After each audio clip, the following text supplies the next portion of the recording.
পৃথিবীতে মাঝে মধ্যে এমন সব ঘটনা ঘটে যা আমাদের বিস্ময়ে হতবাক করে দেয়। সম্প্রতি এমনই এক ঘটনা আলোড়ন তুলেছে নেট দুনিয়ায়। ৪০ বছর ধরে একটি মৃত বাচ্চা নিজের গর্ভে নিয়ে বয়ে বেড়াচ্ছেন ৭৪ বছর বয়সী এক বৃদ্ধা নারী। চিকিৎসকদের দাবি সেটা সাধারণ কোনো শিশু নয়, পাথরের শিশু।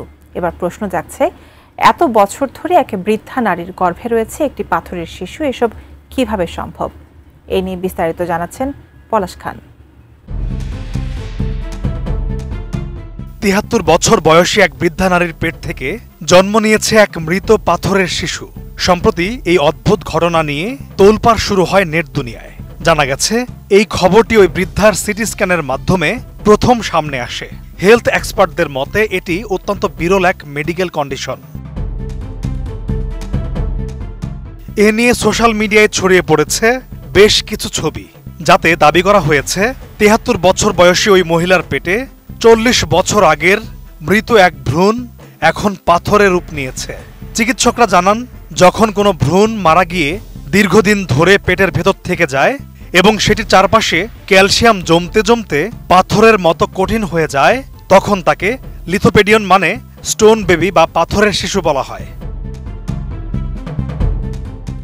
নোভা এলইডি টিভি, ঝকঝকে ছবি, নিখুঁত শব্দ, ৫ বছরের ওয়ারেন্টি। নোভা মানি সঠিক মান, নিশ্চিত সেবা। সম্প্রতি নন অ্যাস্থেটিক্স থিংস নামের একটি এক্স অ্যাকাউন্টে কিছু সিটি স্ক্যানের ছবি শেয়ার করে লেখা হয়, এই স্ক্যানটি এক ৭৩ বছর বয়সী নারীর, যার দেহে ৪০ বছরের পুরনো ক্যালসিফাইড ফিটাস পাওয়া গেছে। এই পোস্ট প্রকাশের পরই দ্রুতই তা ভাইরাল হয়ে যায় নেট দুনিয়ায় এবং বহু মানুষ এর সত্যতা নিয়ে প্রশ্ন তুলতে শুরু করে। অনেকেরই প্রশ্ন, একটি ভ্রূণ কিভাবে পাথর হয়ে একটি বৃদ্ধ নারীর গর্ভে থেকে যেতে পারে? এর উত্তর দিতে গিয়ে হেলথ এক্সপার্টরা জানান, এটি একটি বিরল অবস্থান যেখানে গর্ভাশয়ের পরিবর্তে কোনো ভ্রূণ পেটে বৃদ্ধি পেতে শুরু করে। এরপর যথাযথ রক্ত সঞ্চালন না থাকায় একসময় ভ্রূণটি মারা যায় এবং শরীর সেটিকে ফরেন বডি ধরে নিয়ে ক্যালসিয়াম জমিয়ে দেয়।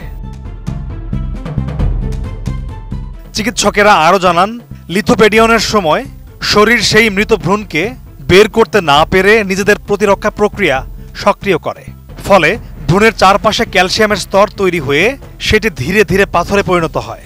এরকমই একটি ঘটনা ২০১৩ সালে এবিসি নিউজে প্রকাশিত হয়, যেখানে ৮২ বছরের এক কলম্বিয়ান মহিলার পেটে ৪০ বছর ধরে থাকা একটি স্টোন বেবির সন্ধান মেলে। যুক্তরাষ্ট্রের কেস মেডিকেল সেন্টারের গাইনোকোলজিস্ট ডক্টর কিম গার্সি জানান, এই অবস্থা এতটাই বিরল যে মেডিকেল সায়েন্সে এখন পর্যন্ত এরকম মাত্র ৩০০টি ঘটনা রেকর্ড করা হয়েছে। স্টোন বেবি বা পাথরের শিশু সাধারণত তখন ধরা পড়ে যখন কোনো মহিলা পেটের ব্যথা কিংবা অস্বস্তির কারণে এক্স রে, সিটি স্ক্যান কিংবা আল্ট্রাসাউন্ড করান। বেশিরভাগ ক্ষেত্রেই এটি অনেক বছর পরে কিংবা বৃদ্ধ বয়সে হঠাৎ অসুস্থতার সূত্রে ধরা পড়ে। পলাশ খান, এটিএন নিউজ।